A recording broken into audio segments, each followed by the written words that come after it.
Evening, everyone. We'll get started in just a minute here while everyone filters in.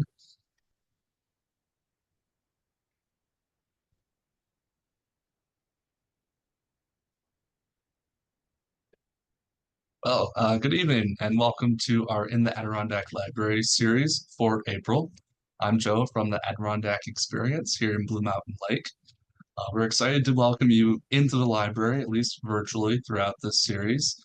Our library here at the Adirondack Experience is the largest, most comprehensive repository of books, manuscripts, maps, and documents, all relating to the history of the Adirondacks. We've been excited to welcome you into the library for this series. We have one more of these coming up in May. I hope you join us for that one. We've had some fantastic authors, and we have another fantastic one tonight. More information about the whole series can be found at theadkx.org. Our interviewer tonight and throughout the series is Mitch Tyke. He's the station manager of North Country Public Radio and host of North Words. North Words airs the fourth Friday of each month on NCPR from 12 to 1 p.m. And the episodes feature interviews, on-site recordings, and special features all about what makes the North Country such a special and unique place. More information can be found at ncpr.org. It's now my pleasure to introduce tonight's author, John Sasso. An avid hiker, bushwhacker, and independent historian, much of John's research focuses on the history tied to the Adirondack peaks and other natural features and early land surveys of the region. Outside of his day job and historical research, John helps build and maintain trails and lean-tos within the Adirondack with the Adirondack 46ers and Adirondack Lean-To Rescue.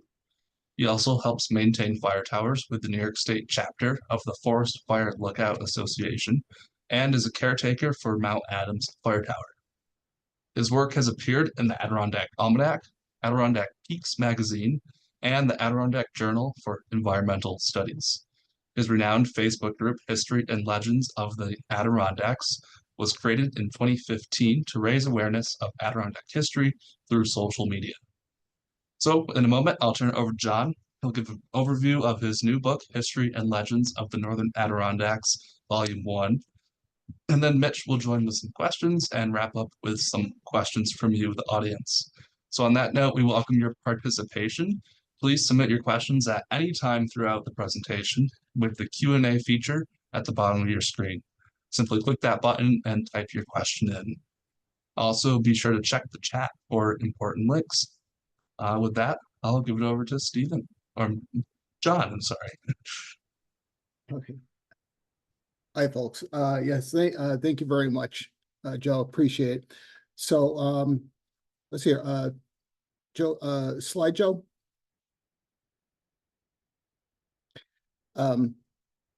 So after for over about the past 10 years, I've researched much particular parts of the or areas of the related to Adirondack history, and in particular, next slide, Joe. In particular, to date, I've researched the history connected to at least 306 mountains, not high peaks, at least 40 other natural features in the Adirondack Park. And from that, I've written at least 170 papers and articles. So what does this guy do with the book? Well, so as you can see on the photo on the right-hand side there, I had this huge mound or pile of papers, notes, and whatnot. And it's like, okay, what am I going to do with this? I got to do something with this here. Looking around for a publisher, and thankfully the Wilmington Historical Society connected me to Beth and Tim Rowland of High Peaks Publishing in Jay. I tossed around some ideas and basically came up with say 26 of my papers and incorporate them into a book, which is what we have today, and it was put out or published in February of last year. And so for this presentation, I'm going to go through a few chapters of my book. And as I told Joe and Mitch, I will do my very best to keep within 20 and 25 minutes. So next slide. Okay, so the first chapter is probably my favorite chapter is first one, which is entitled Rise of the Adirondack High Peaks. So as many of you know, the Adirondack 46 High Peaks list is probably one of the most popular peak bagging challenges out there in the nation. To date, there are, look this morning, there's 16,283 registered 46ers, as I call them. And by or the announcement this year or next year, it'll be easily 17,000.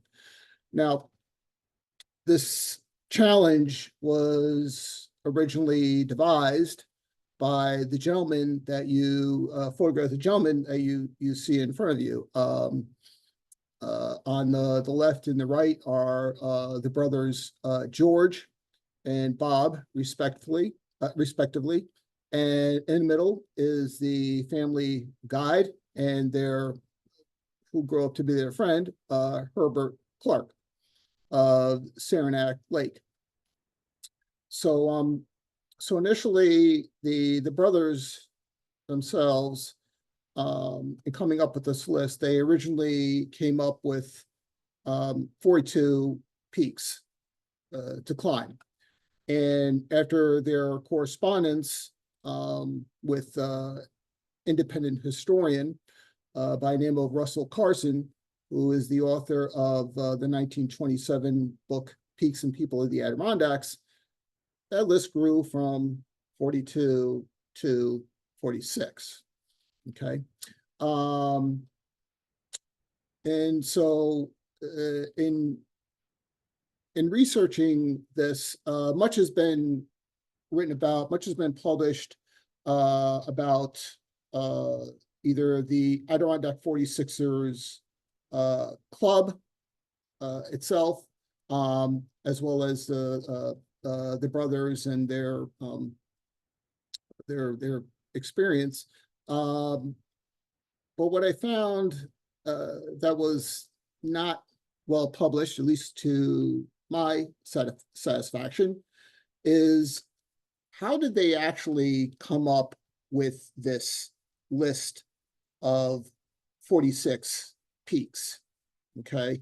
So when I started researching this, is actually, I started my research at the Adirondack Experience Library, and I was pouring through tons of letters of correspondence between the Marshall brothers and Russell Carson and others.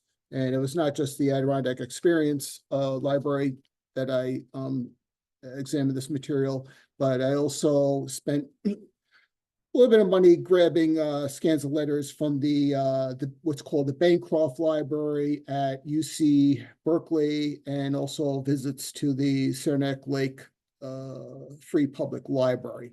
And when I was going through these letters, I found out that there was much, much more involved to the creation of this list, as well as their climbs. Just going beyond the list, it's just much of their climbs as well than what's been written. In fact, what I found is that there are quite a few or a number of misconceptions themselves that's been written. Next slide, please.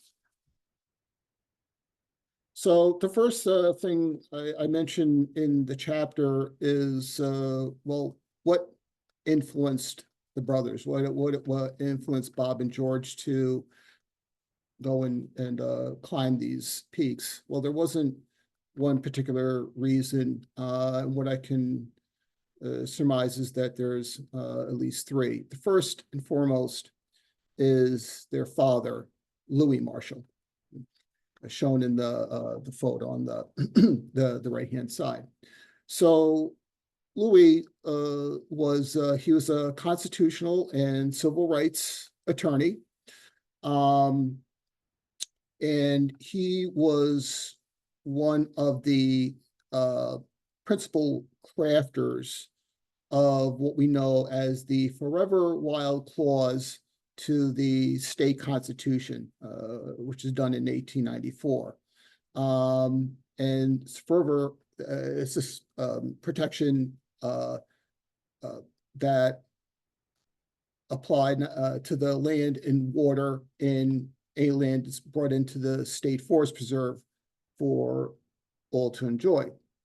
The other thing is Louis was, he is a staunch defender of the forest preserve and even helped protect it under the threat of lumber interests in 1915. But apart from this, the Marshall family also had a camp, which is called Knollwood on Lower Saranac Lake.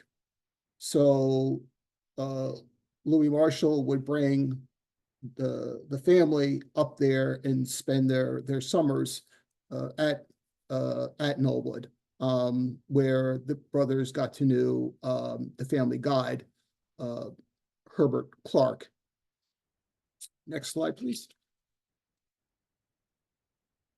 The other influence was because of Louis Marshall's role with the New York State government.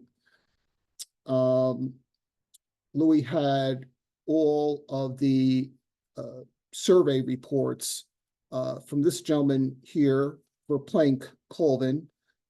Verplanck Colvin from 1872 to 1900 did the first extensive state-initiated survey of the Adirondack region. And he, of course, in his effort, mapped out, did or create topographic maps of various parts of the region of today's Adirondack Park. And the brothers, as teenagers, would read through these reports, which were, at least to them, were read more like adventure stories.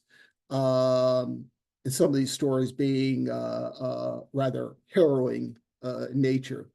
But in terms of the influence of Colvin, I'll quote here, this is from George, quote, there was a definite influence. Colvin, because of what he represented in his Adirondack exploration and enthusiasms, could not have helped stimulating the enthusiasms of two young Adirondackers, close quote. And finally, of course, as I mentioned, was Herb Clark. Herb was the one who brought the brothers on a hike of their very first Adirondack peak, which was Ampersand Mountain. And then from there, went on to hike what we'd come to know as the Adirondack High Peaks. So we had Herb Clark also. So they're what I call like the High Peaks peak bagging. That began in 1918 with their very first high peak, which was Whiteface Mountain. And then on up through to by the end of the summer of 1920, they had completed 10 of today's high peaks. Now, all during that time, the brothers had not yet created any list of high peaks. In general, as Bob had written, they were trying to climb the 10 highest peaks in the state. That's really all they're trying to do. But it was over the winter of 1920 to 1921 that they put their heads down, so to speak, and started devising their a larger list of peaks to climb. And this larger list went by or was created from a couple of criteria. Okay, so they considered any peak over 4,000 feet. And by the way, I stress over 4,000 feet, not at least 4,000 feet. And for a peak to be on their list, it either had to have like a 300-foot rise on all sides of it, what I call the prominence rule, or had to be at least 3/4 of a mile away from the summit of its parent peak, what I call the distance rule here. And so from their criteria, they arrived at 42 high peaks. Now, let me pause there, okay? Next slide, please. It turns out that their list was not originally 42 high peaks. It was actually 43 high peaks, okay? According to their letters, as well as looking at Bob Marshall's handwritten list of climbs, they added a 43rd high peak, which they called Appalachian Mountain, as this is the southern subsummit of Mount Colden, as shown on the map there. And they called it that because this is as seen from the Appalachian River. But they end up scratching it off the list, and I can see that on Bob's handwritten list there, because they said from a certain point of view, I think it was maybe it's from Mount Marcy, if I'm trying to recall correctly, it did not look like a quote unquote original or individual peak, or that was their term for a high peak. So that was scratched off the list. Next slide, please.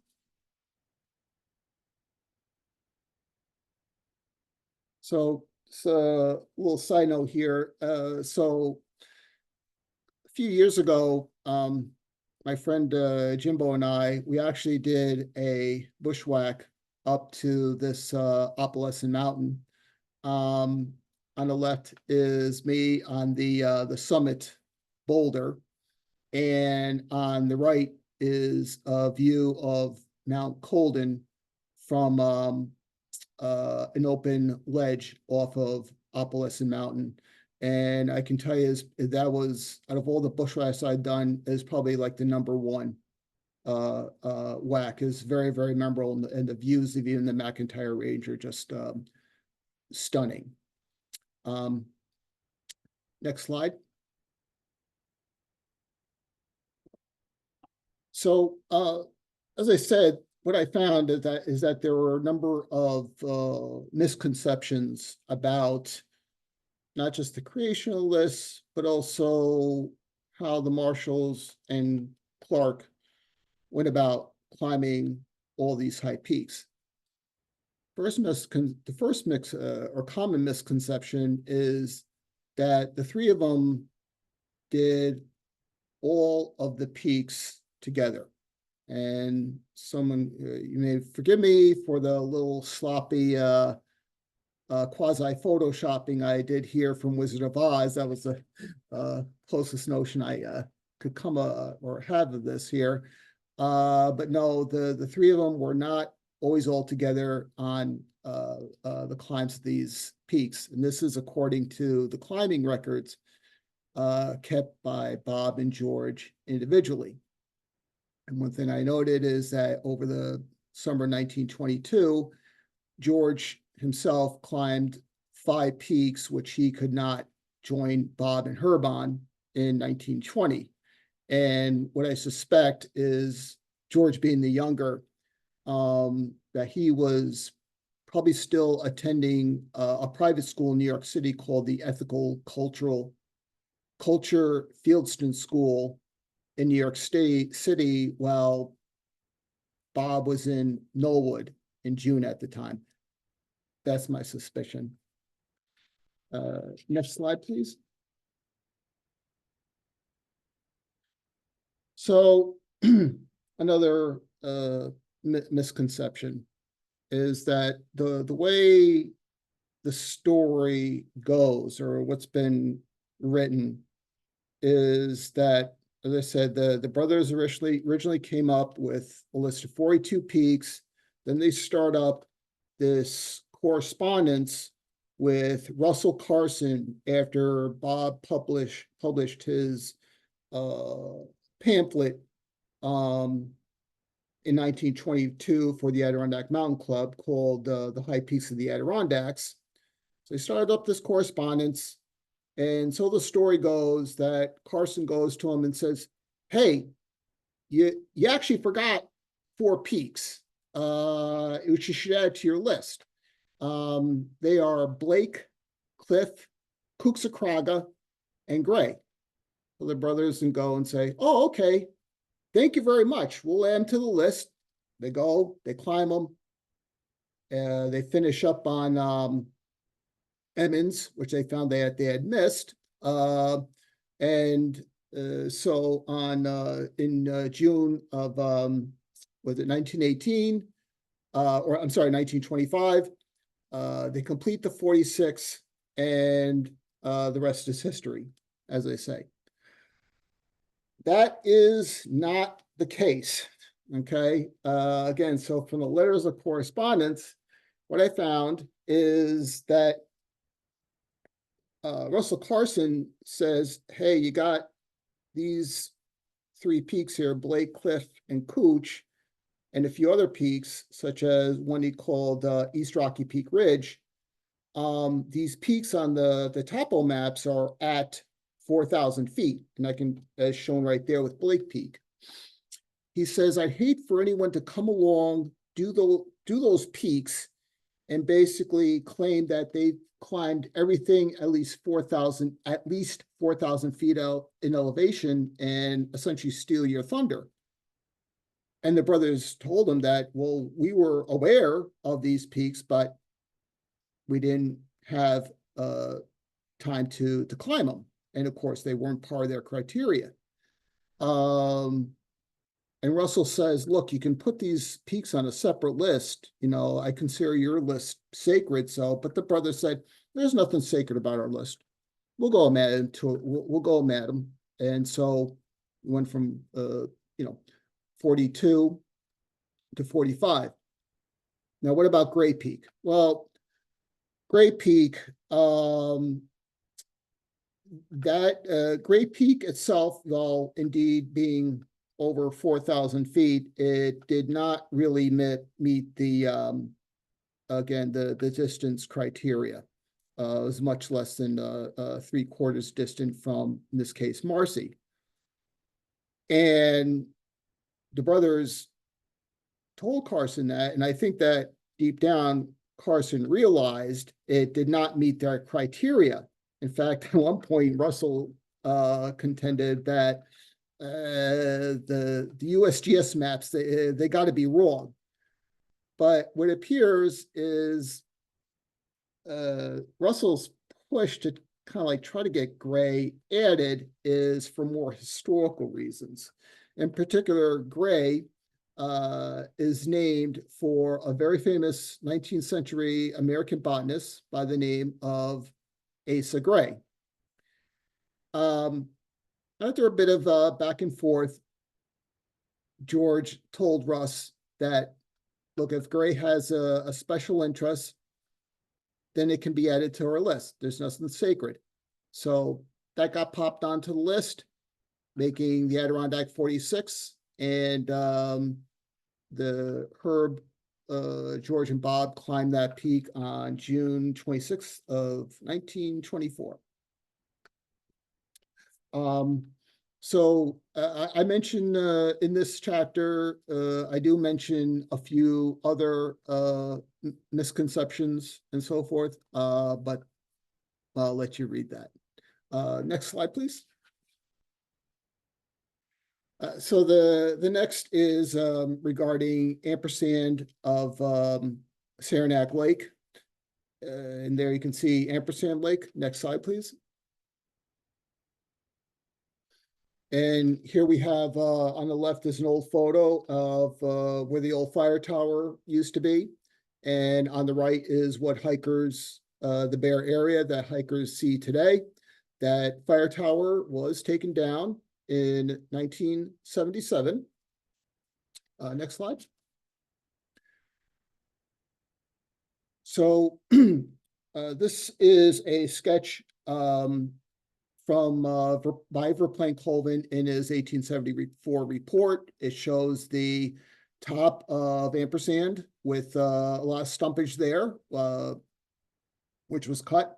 Now, quickly mention that the misconception about Ampersand is that Colvin is solely to blame for making the summit of Ampersand bare. Yes and no. Knowing that he was not solely to blame. The gentleman who started this was a gentleman by the name of Dr. William Watson Ely. Is Dr. Ely who actually cut the first trails up Ampersand. Next slide, please. So on the showing this map here, the first trail he cut was from Ampersand Lake, going up the southern slope of Ampersand. It's what I call the South Side Trail.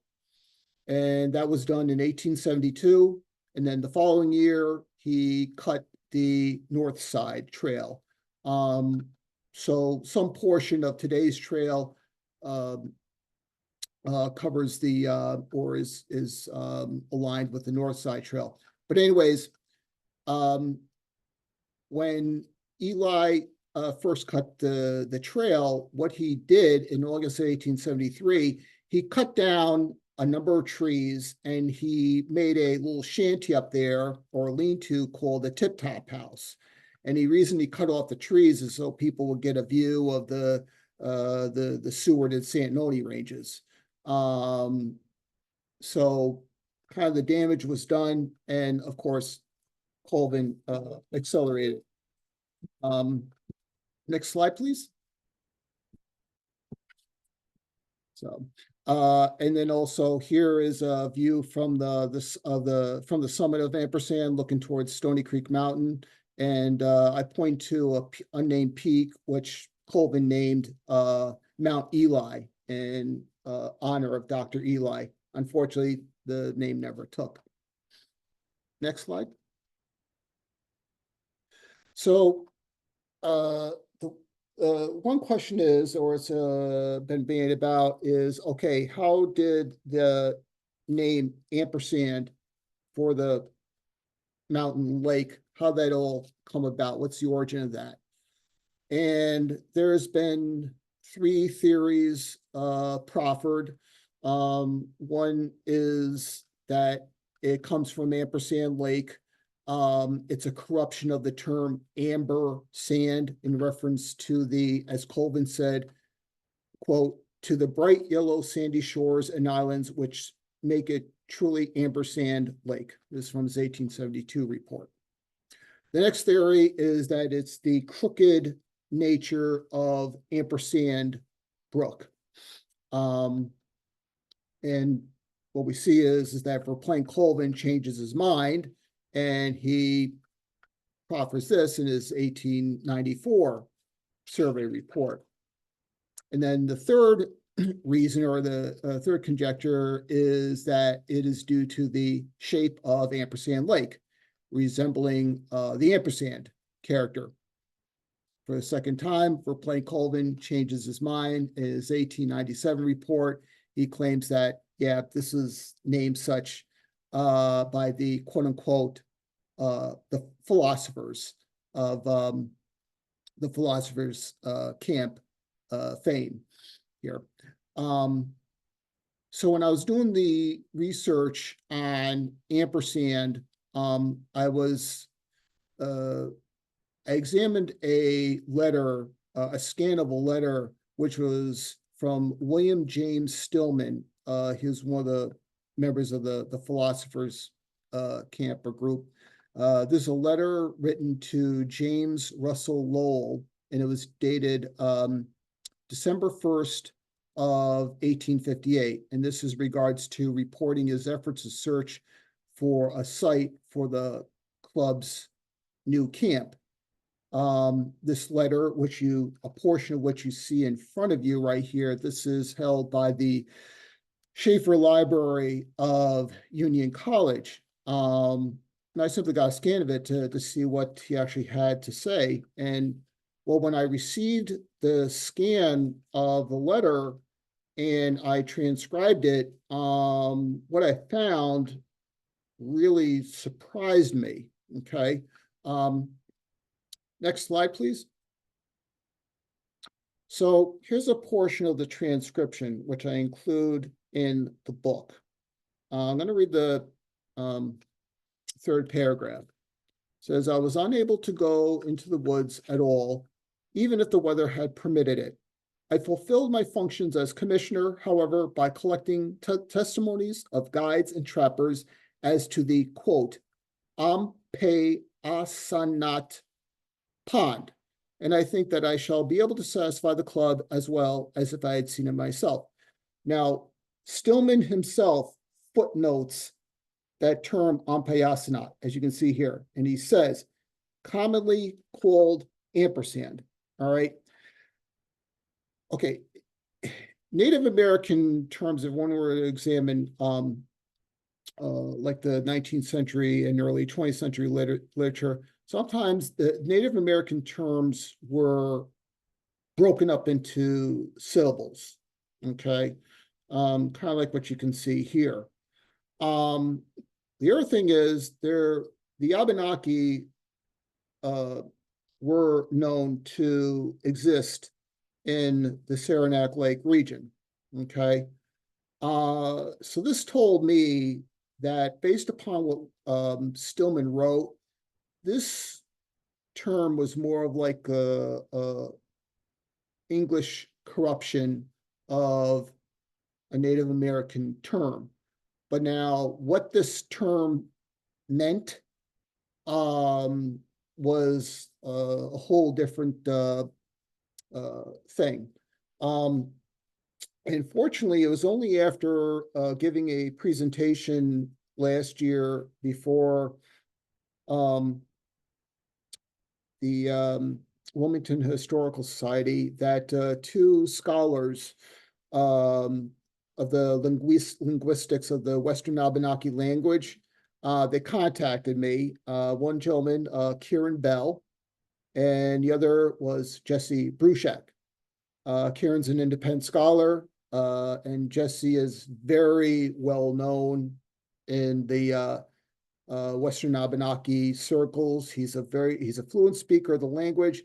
He's also director of the School of Abenaki at Vermont's Millbury College. Next slide, please. And they offered up two possibilities, okay? The first is, and I will try to pronounce these correctly, the first is Ombosanek, which means the returning place or the walk in and out place. Second possibility was Ombadasanat, which means the one that lies leaning back. So how they explained it is that at the time Stillman was visiting the area and he's getting information from guides and woodsmen, the way it was pronounced, if either of these were used, it came across in there is as Ampe Asana, right there. Now, in a nutshell, we don't know exactly what Abenaki term was used. Wouldn't know unless we actually just took a time machine going back. But what I contend is based upon what I found in Stillman's letter and additional information I mentioned, it basically renders obsolete, so to speak, these three other theories, which I mentioned. Again, I truly think it's a corruption of a Native American term. Next slide. So the final chapter I'll talk about is Mount Adams in Newcomb of Fire Tower fame. As Joe mentioned, this is something that's near and dear to my heart because I've been a caretaker for Mount Adams since 2013. Next slide, please. And the photo of me on the left is from 2013. I'm carrying a bale of a roll of fencing up the mountain for the tower. And the right-hand photo is me from, I think that was May of last year. That on my back is a interpretive sign that was created by the Open Space Institute. And that sign weighs over 40 pounds, and I hold that up the peak. Next slide, please. And I just want to quickly note that, so the left-hand side is the sign fully assembled. And I really want to quickly note that the tower itself, which thousands of people enjoy, that would not have been possible without the help of a gentleman, the efforts of a gentleman by the name of Jack Coleman, and also volunteers of a group called the Adirondack High Peaks Forum, who helped with the restoration of the tower, and also an organization called the Adirondack High Peaks Foundation. They helped with much funding of that tower. So without Jack's leadership, that tower would probably be would not exist today. Next slide, please. So for me, my interest in Adams when I was researching this chapter is for who it was named. Now, few authors have noted that it was likely named for a gentleman by the name of Elisha A. Adams. So Elisha was, first of all, he was the town of Wilmington's first supervisor. That was in 1848. He also served as the Essex County Sheriff from 1858 to 1861. Okay. Now, as to who named Mount Adams, well, Verplanck Colvin named Mount Adams in 1872. And he did this at the same time he named Mounts Street, Redfield and Street. And in particular, he says in his report, quote, these names will be appreciated by those acquainted with the written history of the region. Okay. So for me, that told me that there's got to be some other reason, especially because there were numerous other adult males with the surname of Adams who lived in Essex County between 1800 and 1860. And what I found out through some digging is it appears that there's a connection with the abolitionist John Brown. And folks may recall that his John Brown is buried on his farm in North Elba. Okay. So what I found is that well, first of all, we know that John Brown was hung in Virginia on December 2nd, 1959. And this is for his failed attempt at a raid on Harper's Ferry. Okay. So the body itself was transported up to North Elba, and accompanying the body was his widow, Mary, and her cortege, Wendell Phillips and James Miller McKim, who were both prominent abolitionists. And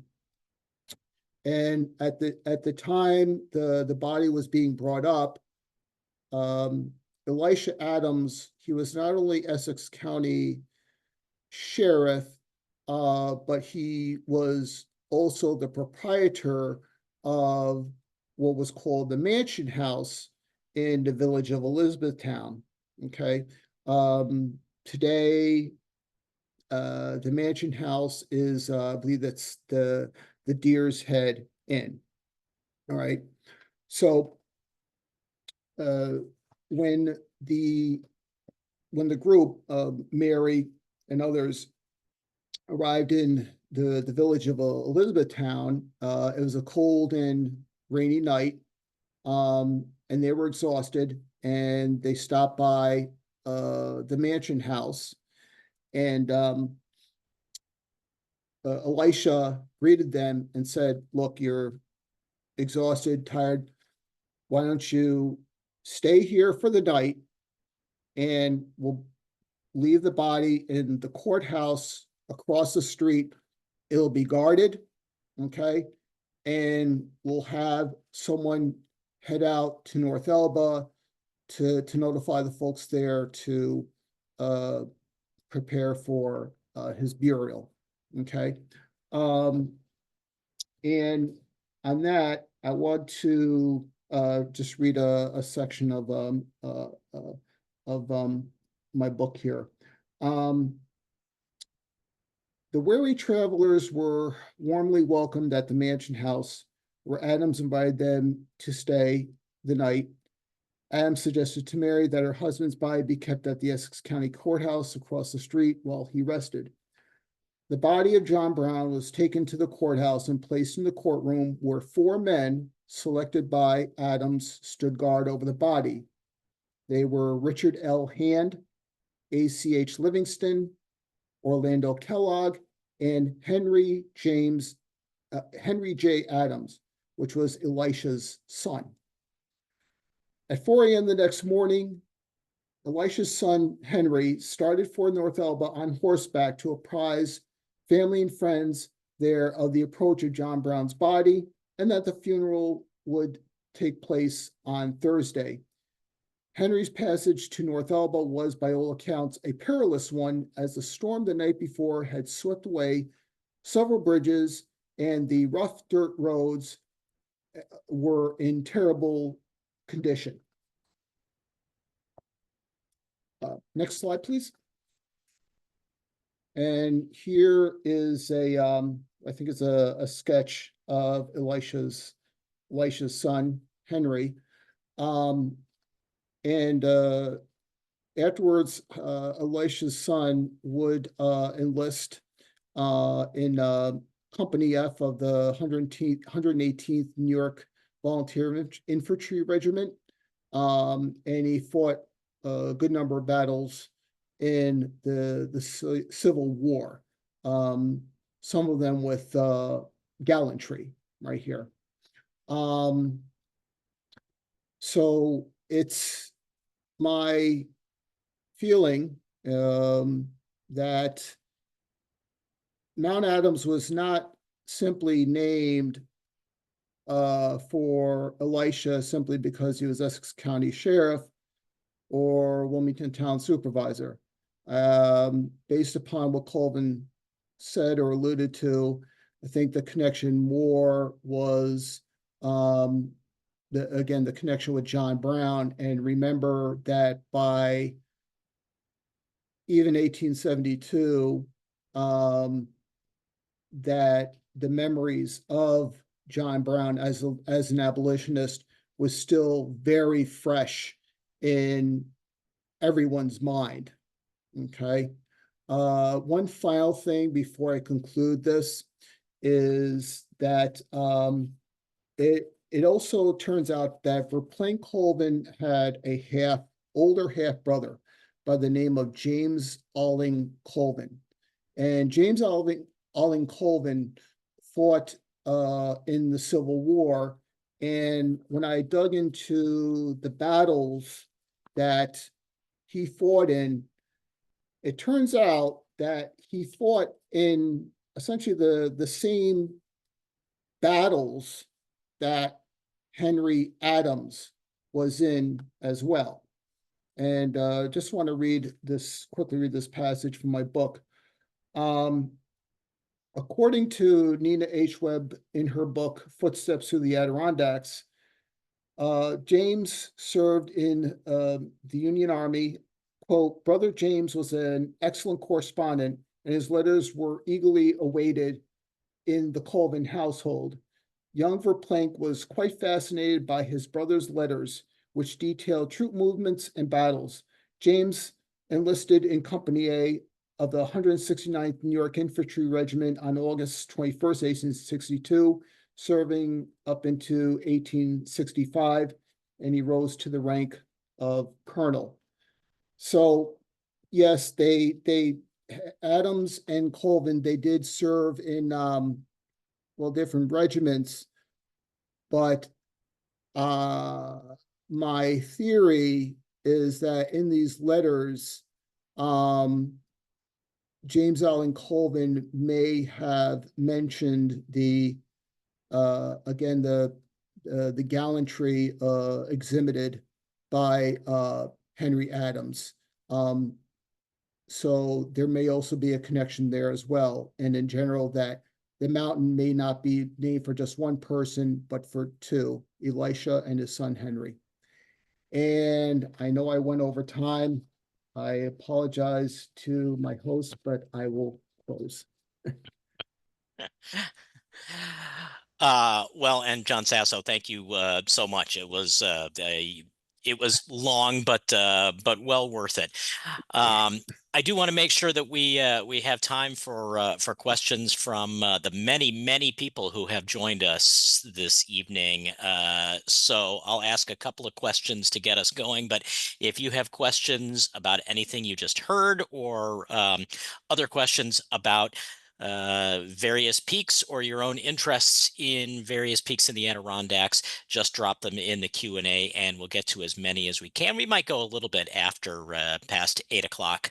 But I guess the first question I had for you is, you actually got into the business of hiking the peaks kind of late in life. Do you think that the relative lateness of your hiking career, if you will, might actually been a good thing in terms of the interests that developed? I mean, if you had been hiking since 10 or 12 years old, you might have taken some of these places for granted.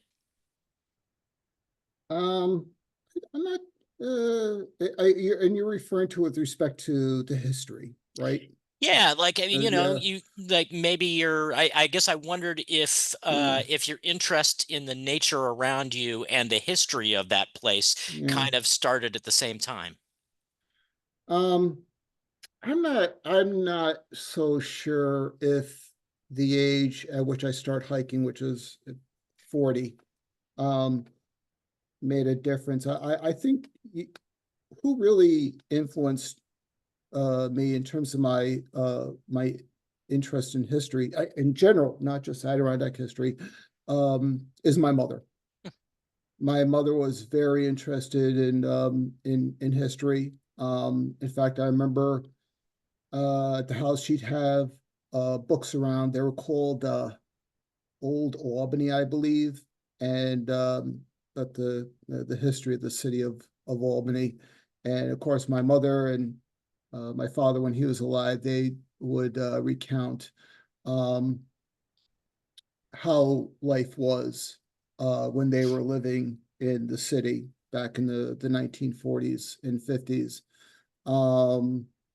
So yeah, she was definitely an influence.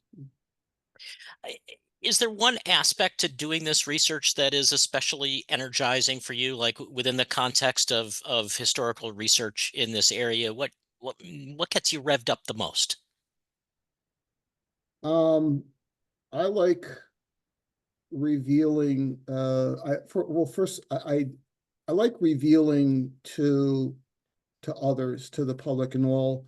I like to try to provide insight to these, not just these areas, these natural features and all, but also the people involved, maybe the industry that was involved, was logging or mining, folklore or whatnot. I mean, I think that many of the people that, whether they hike the peaks or they're doing canoeing or kayaking, whatever the outdoors activity, it could even be just driving around. I think they take for advantage. They don't have a good understanding of what occurred in the area over 50, over 100 years ago, over 200 years ago. They think that when they're, say, hiking or driving through, that, oh, all these trees you see about you, that was always like that. That's just simply not the case. In fact, if I may, I remember someone had inquired with me as to the location of a particular photograph. So in particular, it was in late 1800s. Seneca Ray Stoddard took this photo, didn't label what the area was, but it just showed this area with, it was just stumpage. So you saw a few peaks, but it was just, it was almost like a scene out of Lord of the Rings, where the trees are just like mowed down and all, and they're trying to find out, well, where was this taken? Because we want to compare what it was like then to what it is today in terms of recovery. And it turns out that the photo was taken along today's Route 73 in Cascade Pass. And the peak in particular I was looking at is what's called Owl's Head, which is that's kind of like north of Cascade Mountain right there.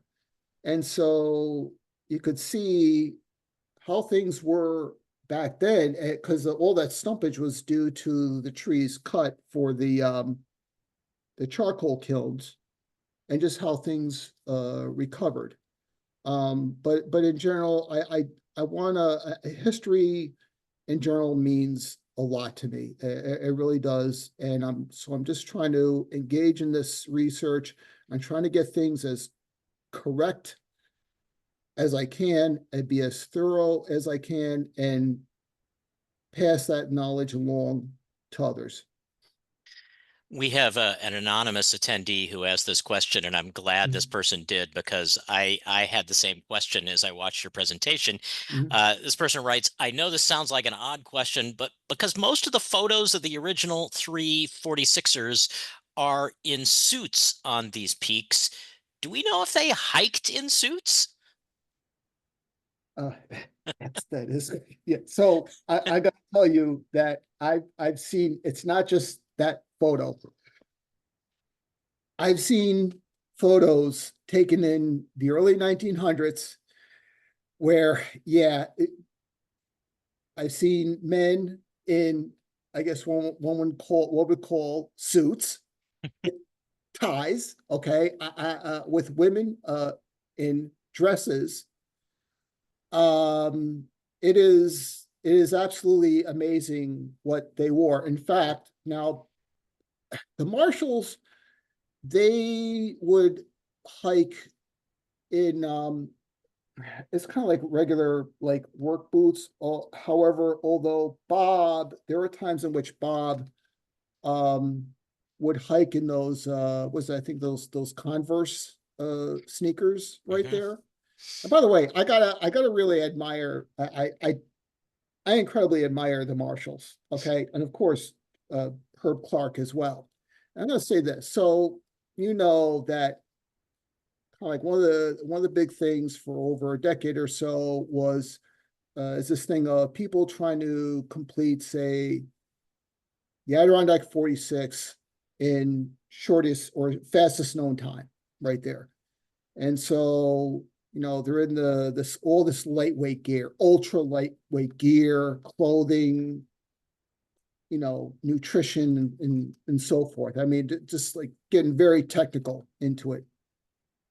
The Marshalls, they did not do that. Okay, there was no lightweight gear at all. There was nothing. There was nothing like that at all. There was no concern about, oh, we got to have this proper nutrition, and oh, this got to have so much fat in it and protein. Da da da da da. No, their meal was like, was it like steak and eggs and all, and that was basically it. And they had no GPS. Okay, it was basically, I'm assuming it was, well, they had, yes, they had Herb Clark, and it was, okay, map and compass, they used it and all. And the other thing is that the majority of the peaks, they did not have trails up them. Okay, many of these were bushwhacks.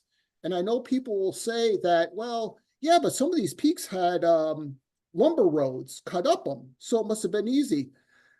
Okay, I ask you, have you ever hiked through Slash?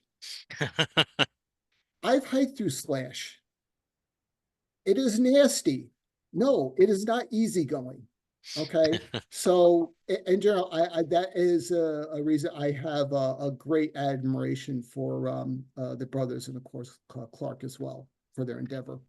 And to the end of the question of their attire, we have an attendee, Daniel Platt, who writes, "You could buy those suits at Abercrombie and Fitch, and they were designed to distinguish the sports from the local guides."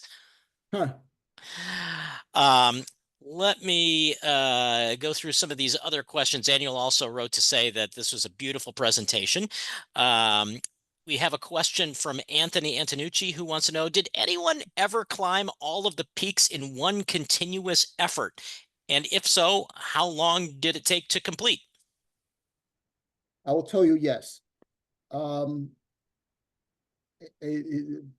and okay, this is off the top of my head. All right. I know this has happened at least once. And as best I recall, it happened within the last 3 years, I believe. There was a young gentleman who did that. I apologize. I don't know the gentleman's name, when exactly it was done. I just remember that it was, I think, I don't know if it was Adirondack Explorer or whatever it is, but there was a big to do about this. So I will tell you that at least one person has done that. Um, Teresa Reynolds has a question that's probably the most important one you will get all night. Where is your book available? Okay, my book is available in, well, first of all, the North Country bookstores. Okay, like the Mountaineer, and I am trying to remember the. Oh boy, this is bad. I should have written it down. There's a bookstore in Lake Placid as well. I think that's the Bookstore Plus. Yeah, thank you very much. Bookstore Plus right there. And the Book Nook would be in Saranac Lake. Yes. And the other thing, it is also available in Amazon, by the way. So you can do a search there on Amazon. Also, if one is So interested in a personal, like a signed copy. And I should have created a slide on this, and my apologies, but you can email me at JSASSOJR at, or I'm sorry, it is JSASSO 46 ER, that is the number 4, the number 6, and then ER at gmail.com. Fantastic. And I wanted to point people to the chat where our colleagues at the Adirondack Experience have both posted your email address and also a link to the fastest known through hike of the 46, and some more information about that. A question from Paul, who would like to know, Paul Capone would like to know if you know who the first person to ski Mount Marcy was.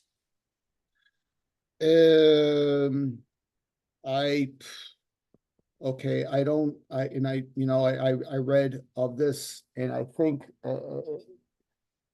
and I know that this was mentioned in a book called Heaven Up Heistedness, and I think that the endeavor was done in, I'm trying to remember, it was the 1930s or 1940s.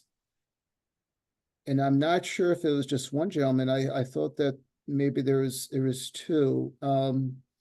Again, I apologize. I don't recall the name. It's something I'd have to, after this, I'd have to go back and look up.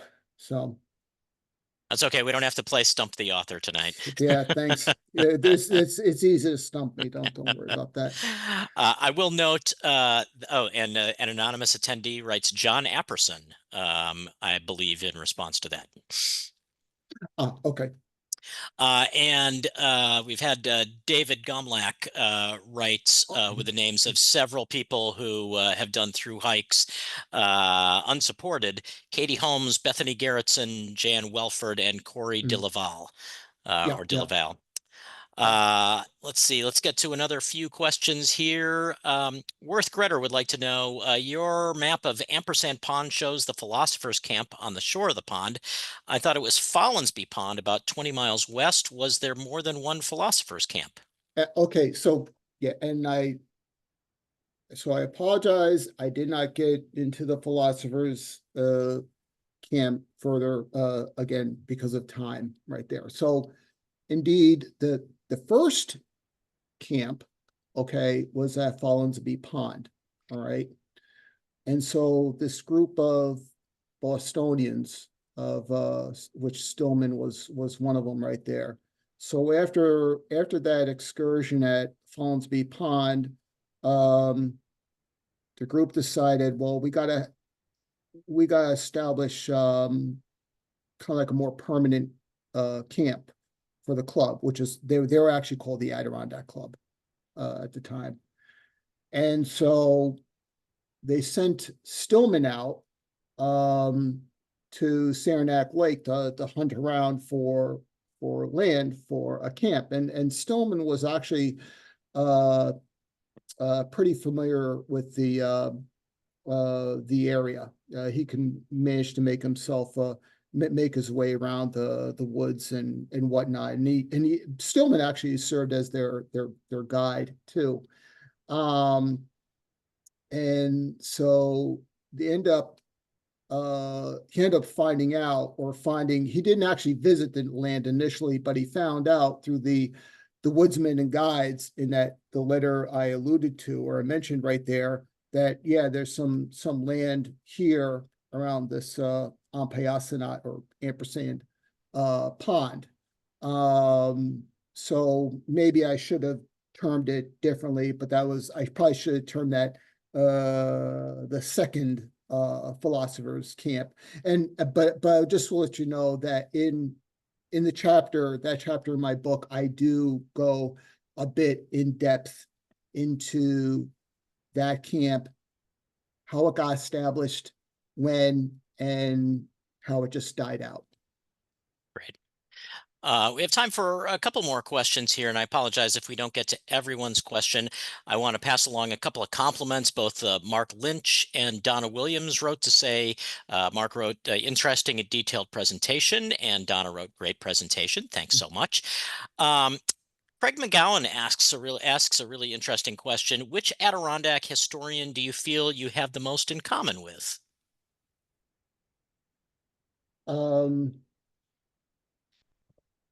I think living or dead.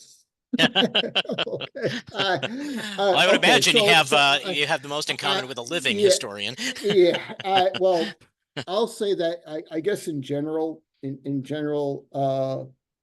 like I mentioned at the beginning of the presentation, probably more with Russell Carson, as I noted, because what I like again, and probably Mitch, you and I were talking about this before the presentation started, but again, the thing I admire about Russell is he just doesn't go just into the name origins of a peak. He delves into, in his book, the history connected to the high peaks, the people, events, and so forth, revealing that there's much more. And so in my work, if I write about a peak or another natural feature, that is the route I like to take right there, because there's much more to this natural feature than just the name. And my add, so regarding a living historian, I don't know, I'm not sure if I have so much, and maybe I do have something in common quite a bit with him, but the town of Keene historian, Tony Goodwin, has been kind of something of a role model for me, and I've learned quite a bit from Tony, and I've read a number of his works, and I like his style. I like the detail and all.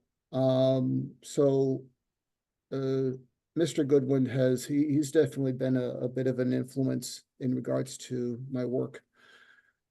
A couple more compliments. David Myers writes, thank you for an informative presentation and Q&A, and thanks to the ADKX for making this available. Anthony Antonici writes, thanks for all your research and writing on this topic. Looking forward to reading your book. Michelle McCall says, I always learn something new for you. Your interest in history is as remarkable as your dedication to trail crew.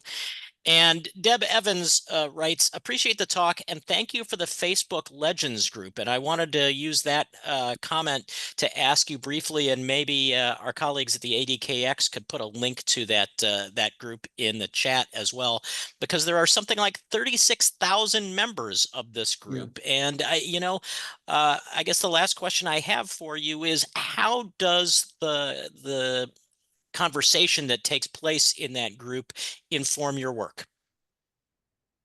How's it helped me with my work? Yeah, exactly. Yeah. So so sometimes some things will be brought up in the group, inquiries or whatnot, that they'll be like, geez, I wonder if this has been researched before. And it doesn't have to do with the peak. It could be something, and it'll be something that will end up like sparking my interest. And I kind of have I admit I have history OCD of a sort, and I'll just go off and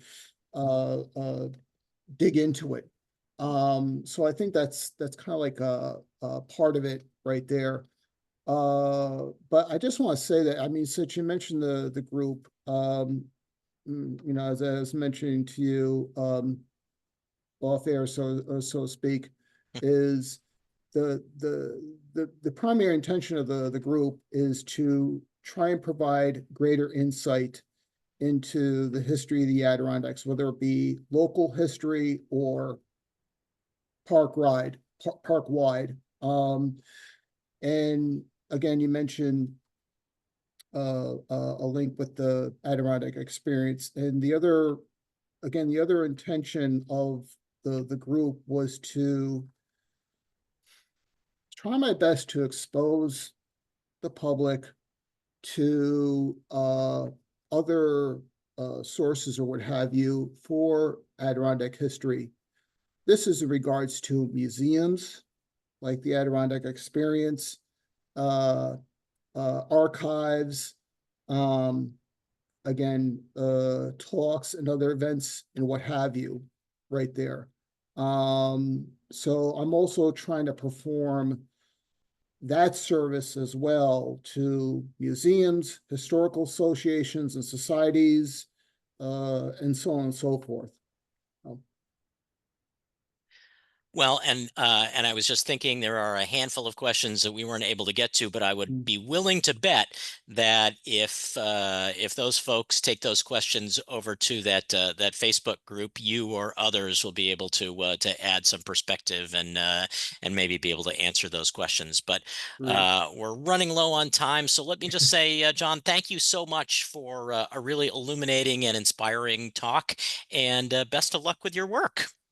Thank you, and I greatly appreciate and thank you and Joe and the Adirondack Experience in general. Thank you so very much, and for everyone who attended. Yes, thanks for all the great questions, everyone. And Joe, back to you.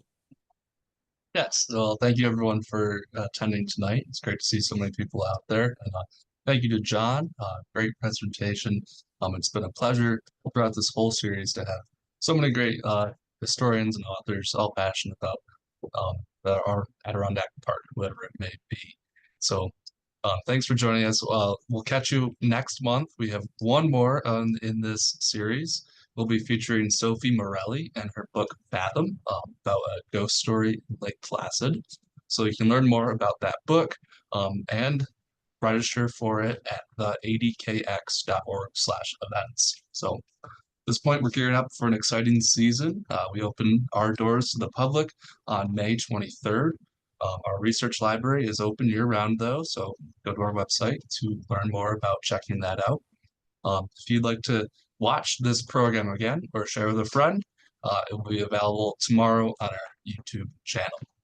So from all of us at Adirondack Experience, thank you and have a great night. Have a good night. Take care.